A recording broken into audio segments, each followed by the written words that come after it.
A few years ago, in the fall of the year, two men, Mark and Daniel, set out on a weekend hiking trip in the Ozarks of northern Arkansas. This wasn't their first time hiking, they're no strangers to the wilderness, and this definitely wasn't their first rodeo.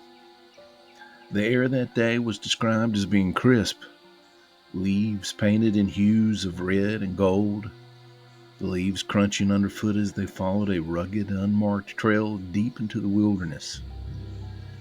They had been exploring for hours when they stumbled upon something that neither of them would ever forget. Nestled in a small clearing, partially obscured by gnarled old oak trees and pine trees, stood an old log cabin, looking completely abandoned. Its wooden walls warped from time, the roof sagging in places. Vines had crept up one side, gripping the structure like nature was trying to reclaim it. Despite the decay, something about the cabin felt terribly wrong. As they approached, Mark noticed something strange. Although the place looked deserted, there seemed to be signs of recent activity. The rocking chair on the porch creaked steadily, although there was no wind. Through the grimy windows, they could see a wooden table inside, set with old dusty plates and cups, almost as if someone had left in a hurry a long time ago. Yet, among those dust covered surfaces, one chair was clean, as though someone had been sitting there. Daniel pulled out his cell phone, but as he raised it to take a picture, the screen flickered and went completely blank.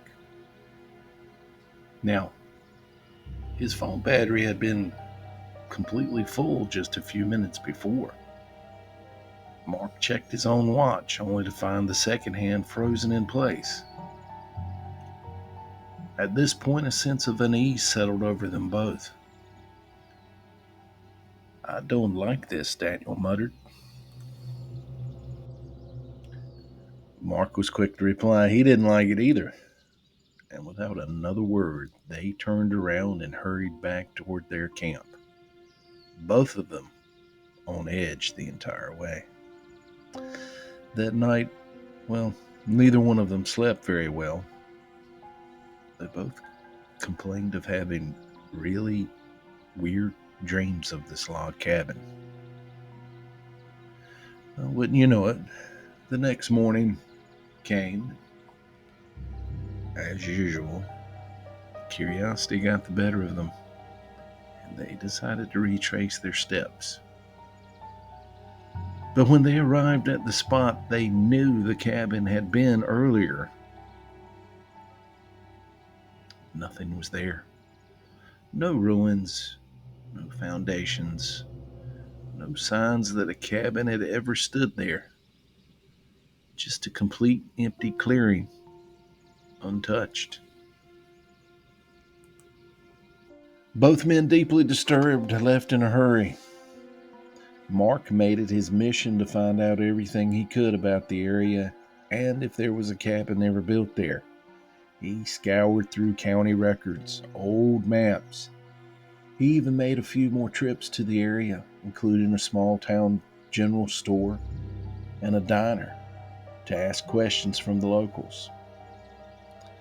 No record of a cabin ever being built in that area. It was as if the structure had only existed for them. A ghostly remnant lost in time. To this day, neither man can explain what they saw or why it vanished.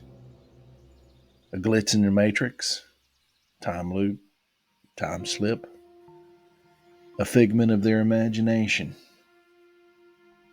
We can call it many names. But just maybe, somewhere in Arkansas in the Ozark Mountains, there's a ghostly cabin just waiting to be found.